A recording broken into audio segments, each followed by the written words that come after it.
یہ آگ میں جائیں گے، یہ راحت میں جائیں۔ کس دن ہوگا؟ یوم تاتی کل نفس تجادل عن نفسہا۔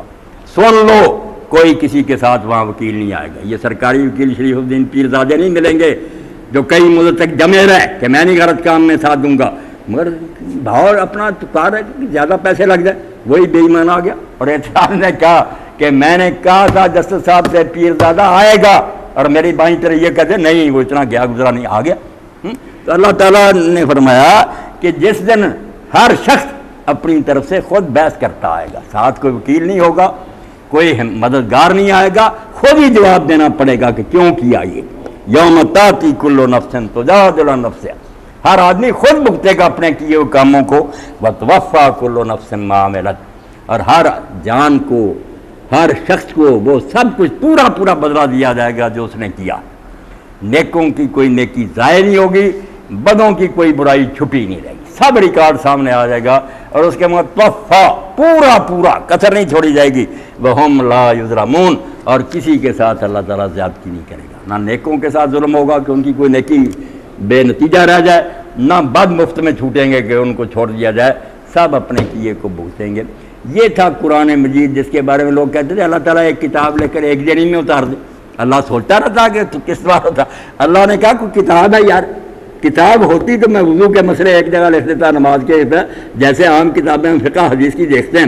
قرآن جب شخص کوئی پڑھتا ایسا نہیں نظر آتا، یہ نہیں کہ ایک چیپٹر شروع وغیرہ، یہ تو ایسی کتاب ہے جو بھائی کتاب نہیں عام کتابوں کی طرح، یہ ایک پیغام ہے خدا کی طرف سے جو اللہ کے دین کا کام کرنے والوں کے لیے اترتا رہتا تھا، ان کی تقویت کا باعث بنتا تھا، سہارا بنتا تھا، دکھی مسلمانوں کو خوشی کی طرح مل جاتی تھی، اور جو ظالم تھے ان کو یہ اللہ تعالیٰ تنبیہ اتارتا۔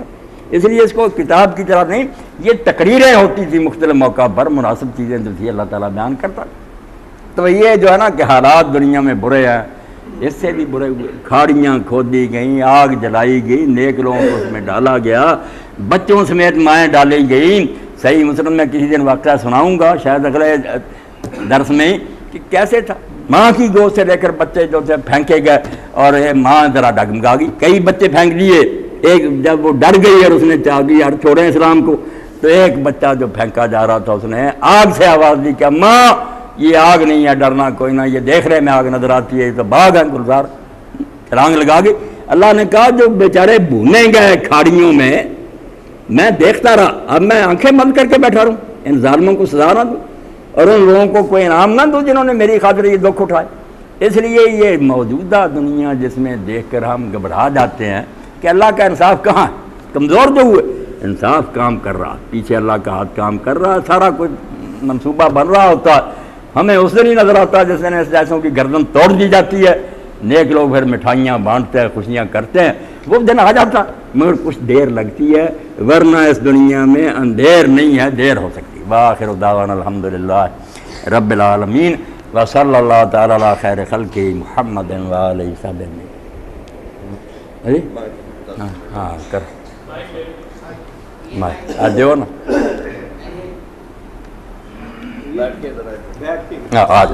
دیو نا، بالکل۔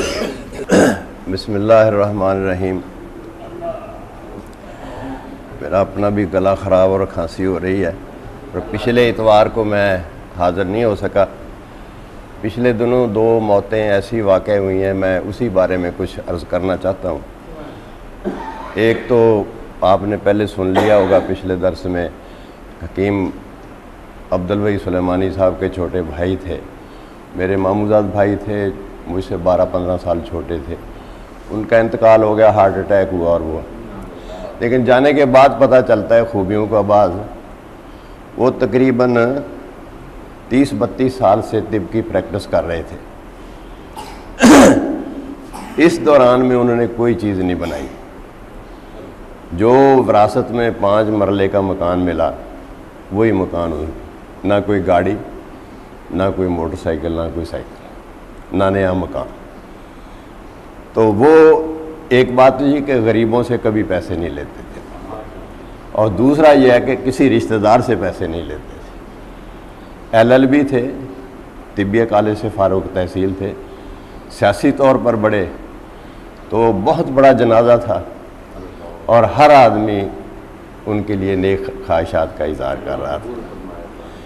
دوسرا جو انتقال ہوا میرے کلاس فیلو تھے ڈاکٹر عبدالخالق صاحب، میں یہ سمجھتا ہوں کہ اگر آج سے 60-70 سال پہلے بعد میں کوئی بغیر نام لیے ان کے واقعات بیان کرے یا سنے یا پڑھے تو یوں محسوس ہوگا کہ جیسے یہ پہلی صدی ہجری کے کوئی بزرگ گزرے ہیں۔ 5 سال ہم اکٹھے رہے ہیں نشتر میڈیکل کالج میں۔ نہایت درویش آدمی تھے، یہ لاہور سے FSC کر کے آئے تھے۔ اس زمانے میں تو یہی تھا کہ کلین شیو پینٹ شرٹ پہنی ہوئی ہے، لیکن بعد میں تحریک سے تعلق ہو گیا تو پھر سب کچھ چھوڑ چھاڑ کے اسی طرف ہو گئے۔ مولانا مودودی رحمۃ اللہ علیہ کے حکم کے مطابق سرکاری ملازمت چھوڑ دی اور بھائی پھیروں میں ان کے کہنے کے مطابق تحریک کا کام شروع کیا۔ اس وجہ سے غالباً کہ وہاں ایک بدماش گروپ ہیں 2-3، وہ کسی کو وہاں ٹکنے نہیں دیتے تھے، تو اس شخص نے آ کے آخری دم تک وہاں ان کا مقابلہ کیا اور تحریک کا کام کیا۔ میڈیکل کالج میں 1-2 واقعات ایسے ہیں، مثلا میں FSC ملتان سے میں نے کی ہے ایمرسن کالج سے، تو میں بیالوجی سوسائٹی اس کا جنرل سیکرٹری تھا۔ تو ایک فنکشن ہوا، ایک گروپ فوٹو ہوا، اس میں تقریباً کوئی 250 کے قریب لڑکے تھے اور بلیک اینڈ وائٹ ہوتا تھا، بڑے غور سے دیکھے تو پتہ چلتا ہے کہ یہ کس لڑکے کا فوٹو ہے۔ ایسے وہ مجھے بھی دیا، میں نے فریم کروا کے اپنی میز پر رکھ دیا۔ تو یہ ڈاکٹر صاحب مجھے کہنے لگے کہ یہ ڈاکٹر صاحب آپ یہ فوٹو یہاں نہ رکھیں، کیونکہ جس گھر میں کتا اور فوٹو ہو رہے ہیں اس کے فرشتے نہیں آتے۔ میں نے کہا یار یہ وہ نہیں ہے، دیکھو تو صحیح، یہ چھوٹے چھوٹے یادگار رکھی ہوئی ہے، کوئی بات نہیں۔ کہنے لگے میں آپ کو میں نے مسئلہ بتا دیا بس۔ اب جو لوگ ہاسٹل میں رہتے ہیں ان کو پتہ ہے کہ زندگی کیسے ہوتی ہے، کہ اگر کوئی تکلیف ہو جائے تو گھر تو ہے نہیں، وہ خاص دوست ہی آ کے پتہ کرتا، ورنہ دوسرے کو تو پرواہ نہیں ہوتی۔ سردیوں کے دن تھے، جمعے کا روز تھا، جمعے کے وقت میری طبیعت خراب ہو گئی، زکام ہو گیا، نزلہ ہو گیا، بخار ہو گیا۔ عشاء تک مجھے کافی تیز بخار ہوا۔ یہ دوسرے ہاسٹل میں رہتے تھے، ان کو پتہ چلا، یہ فوراً آئے۔ اس زمانے میں یہ ہوتا تھا انجیکشن پینسلین کے اور اسی طرح کی چیزیں۔ یہ بازار گئے، انہوں نے انڈے خریدے، جوشاندہ خریدا، چائے کا سامان لیا، انجیکشن لیے، سرنج، آ کے مجھے انڈا ابال کے دیا، جوشاندہ پلایا، چائے پلائی، اور اس کے بعد انجیکشن لگا کے سر دباتے رہے، پاؤں میرے دباتے رہے، ٹانگیں دباتے رہے، اور تقریباً رات 11 بجے اپنے ہاسٹل چلے گئے۔ الگ صبح یہ کالج جاتے ہوئے پھر میرے کمرے میں آئے تو میری طبیعت ویسے ہی خراب تھی، تو خیر چلے گئے۔ اس کے بعد کالج سے فارغ ہو کے پھر آ گئے، پھر وہی پروسیس جو ہے نا انہوں نے رپیٹ کیا۔ اگلے دن چھٹی تھی اتوار، الگ صبح میرے کمرے میں آ گئے تو میری طبیعت کافی بہتر تھی اور میں بیٹھا ہوا تھا۔ مجھے دیکھ کر بڑے خوش ہوئے، کہنے لگے کہ میں پرسوں رات جب یہاں سے گیا ہوں تو کمرے میں جا کے میں نے تمہارے لیے رو رو کے دعا مانگی کہ اللہ میاں اس کو صحت دے، اور مجھے یقین تھا کہ تم ٹھیک ہو جاؤ گے، کیونکہ کسی حضور پاک صلی اللہ علیہ وسلم کا ارشاد گرامی ہے کہ کسی مسلمان بھائی کی خیر خواہی کے لیے اس کی غیر حاضری میں دعا مانگی جائے تو اس میں شک نہیں ہے کوئی۔ تو میں جب آیا تمہاری طبیعت ویسے ہی خراب تھی، میں بڑا حیران ہوا کہ یہ کیا بات ہوئی۔ میں نے بڑا سوچا تو میں نے کہا یہ شرارت جو ہے نا اس فوٹو کی ہے، اس میں رحمت کے فرشتے کیسے ہیں؟ کہنے لگے میں نے تمہاری آنکھ بچا کے وہ کپڑوں کے نیچے دے دیا۔ کہہ رہا رات میں نے جب دعا مانگی ہے نا مجھے بالکل اطمینان قلب تھا، اب ماشاءاللہ دیکھو تم ٹھیک بیٹھے ہو۔ حقیقت یہ ہے کہ میں نا میری آنکھوں میں آنسو آ گئے۔ میں نے کہا اس کے ساتھ میرا کیا رشتہ ہے، سوائے دینی رشتے کا اور کوئی رشتہ نہیں ہے۔ اس دن یہ حقیقت اور زیادہ واضح ہو گئی کہ دینی رشتے کے مقابلے میں دوسرا رشتہ کوئی اہمیت نہیں رکھتا۔ دوسرا واقعہ یہ ہے کہ جس ہاسٹل میں رہتے تھے اس میں کچھ اس زمانے کے بدماش گروپ رہتے تھے لڑکے، کوئی پنڈی گروپ کے نام سے، سیال گروپ کے نام سے. تو یہ کرتے تھے کہ ایک آدمی پیسے جمع کروا دیتا میس کے اور 2-3 آدمی اس کے نام پر کھاتے رہتے تھے. تقریباً آخری ہفتے میں میس بند ہو جاتا ہے. تو لڑکے پریشان ہوتے کہ کیا کریں. کہنے کو تو ایک میس کمیٹی ہوتی تھی لیکن وہ نگرانی نہیں کرتی تھی. تو وارڈن صاحب بڑے پریشان تھے. انہوں نے ان کو بلایا کہ تم مجھے سب لڑکوں کا 1 سال کا آڈٹ کر کے مجھے بتاؤ. انہوں نے جناب 10 دن لگا کے سارا مکمل کر دیا اور بتا دیا کہ اس لڑکی کی طرف اتنا اتنا اتنا اتنا. اب زمانہ اچھا تھا. انہوں نے نوٹس لگا دیا کہ جو آدمی پیسے نہیں دے گا اس کو امتحان میں نہیں بیٹھنے دیا جائے گا.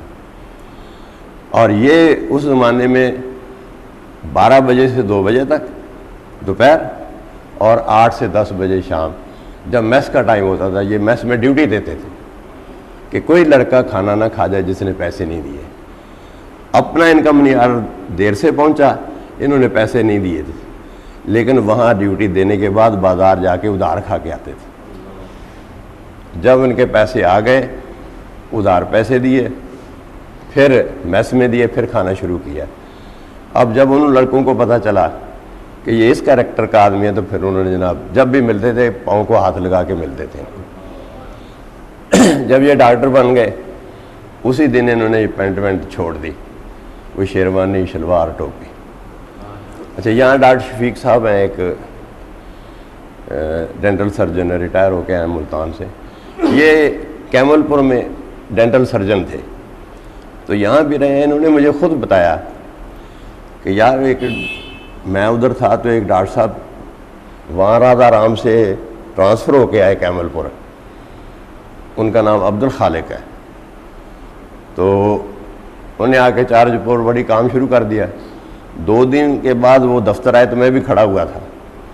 تو کلرک نے کہا کہ ڈاکٹر صاحب آپ کا میں نے یہ بل بنا دیا TAD ہے، آپ دستخط کر دیں اس کے اوپر. تو کہنے لگے کتنا بل بنایا؟ اس نے کہا جی ریل کا کرایہ اور ٹرک کا اور یہ اور 1100 روپے بنتا ہے. اس زمانے میں ہماری تنخواہ 285 روپے ہوتی تھی. اس نے کہا بھائی میں تو آیا ہوں بس میں، 3.25 روپے لگے ہیں اور 4 آنے لگے ہیں ٹانگے کے، میرا 4 روپے خرچ ہوئے ہیں. اس کا بل بنانا ہے تو بنا دو، نہیں بنانا تو رہنے دو. وہ کہنے لگے کہ ڈاکٹر صاحب ساری ایسے کرتے ہیں، آپ کی انٹائٹلمنٹ ہے. اس نے کہا نہیں میں جھوٹ نہیں بولتا، یہ دینے ہیں دے دو 4 روپے، نہیں دینے رہنے دو. تو ڈاکٹر صاحب کہنے لگے کہ میں بڑا حیران ہوا کہ جو پیسے دینے والا ہے وہ اصرار کر رہا ہے اور لینے والا انکار کر رہا ہے. پھر انہوں نے ایک اور بڑی عجیب بتائی بات. کہنے لگے نیا اسپتال بنا تھا، وہاں مسجد نہیں تھی اس میں. تو یہ احمد صاحب کے پاس گیا کہ ہمیں کوئی جگہ آپ دے دیں، مسجد ہم بنا لیتے ہیں کچھ نہیں. انہوں نے جگہ دے دی تو پیسے تھوڑے ادھر ادھر جمع کر کے وہ شروع کرا دی. کہنے لگے کہ ڈاکٹر صاحب 2 بجے تک ڈیوٹی دیتے تھے ہسپتال میں، پھر کھانا کھا کے نماز پڑھ کے مزدوروں کے ساتھ اینٹیں اور گارا خود اٹھاتے تھے. اس طرح انہوں نے مسجد بنائی وہ. اچھا، اس کے بعد میں باولپور میں تھا، یہ کیمل پور میں تھے. ہماری خط و کتاب جاری رہتی تھی.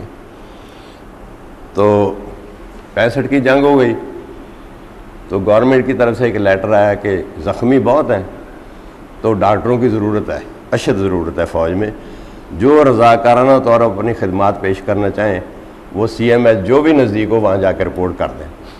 اب ہمارے اسپتال کے CMH اور ہمارے درمیان میں صرف دیوار تھی ایک. ہم 12 ڈاکٹر وہاں چلے گئے. تو میں ان کو جاتے ہوئے خط لے گیا کہ میں جا رہا ہوں فوج میں، مجھے نیا ایڈریس نہیں معلوم. تو ان کو وہ خط ملا نہیں. اب اتفاق کی بات ہے میں فوج میں نارووال میں تھا اس وقت، یہ بدو ملی کے رہنے والے تھے. تو ان کا مجھے وہاں خط ملا فوج میں، وہی شادی کا کارڈ. دسمبر 65 کی بات ہے کہ میری شادی ہو رہی ہے، اگر آپ بارات میں شامل ہونا چاہیں تو لاہور فلاں جگہ آ جائیں. وہ مکان میں نے دیکھا ہوا تھا. وہاں سے شاد باغ جائے گی بارات. اگر آپ ولیمے میں آنا چاہیں تو ہمارا گھر ریلوے اسٹیشن کے بالکل سامنے ہے. تو مجھے جو خط ملا وہ شام کو ملا، اگلے دن ولیمہ تھا. میں نے کہا یہ بڑی اچھی بات ہوئی کہ ولیمے میں شامل ہو جاؤں گا. تو تو میں اپنے کرنل صاحب کے پاس گیا، میں نے کہا مجھے آپ چھٹی دیں. اس نے کہا ایمرجنسی ہے، چھٹی تو مل نہیں سکتی. میں نے کہا جی آپ کچھ بھی کریں میں نے تو ضرور جانا ہے، چاہے آپ 2 گھنٹے کے لیے اجازت دیں. انہوں نے کہا کہ اچھا میں 4 گھنٹے کے لیے پاس دیتا ہوں، آپ ایک تو وردی میں جائیں، دوسرا ایک گاڑی میں جائیں، دوسری گاڑی میں واپس آئیں. وہاں سے میرا 15-16 کلومیٹر ہے وہ. اب کوئی آدمی یہ سوچ بھی نہیں سکتا کہ جس شخص کا ولیمہ ہے وہ آج گھر میں موجود نہیں ہوگا. میں گیا، میں نے دیکھا ٹینٹ وینٹ لگے ہوئے ہیں. وہاں جا کے پوچھا میں نے ڈاکٹر صاحب کدھر ہیں؟ کہنے لگے جی ان کے ایک رشتہ دار ہے وہ بیمار ہے اگلے اسٹیشن پر. انہوں نے کہا جب تک مہمان آئیں گے میں ان کو دیکھ کے آتا ہوں. تو وہ لڑکا ہے کہنے لگا جی گاڑی کھڑی ہے ابھی گئے نہیں ہوں گے. تو وہ ان کو جا کے لے کے آیا. وہ مجھے دیکھ کے بڑا حیران ہوئے. میں نے کہا میں نے تمہیں خط لکھ دیا تھا. کہنے لگے مجھے خط نہیں ملا. بہرحال میں 2 گھنٹے بیٹھا پھر واپس آ گیا. یہ طالب علمی کے زمانے کی اور بات ہے ان کی کہ پہلے 2 سال تو ہم بنیادی مضامین پڑھتے ہیں میڈیکل کالج میں. 3rd ایئر میں میڈیسن شروع ہوتی ہے. تو یہ 3rd ایئر سے پیسے بچا لیتے تھے اپنے منی آرڈر سے.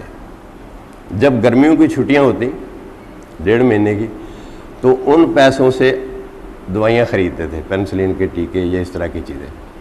1.5 مہینہ پورے گاؤں میں گلی گلی پھرتے تھے اور کہتے تھے کہ کوئی بیمار ہو میں دوائی بھی فری دوں گا اور دیکھوں گا بھی فری.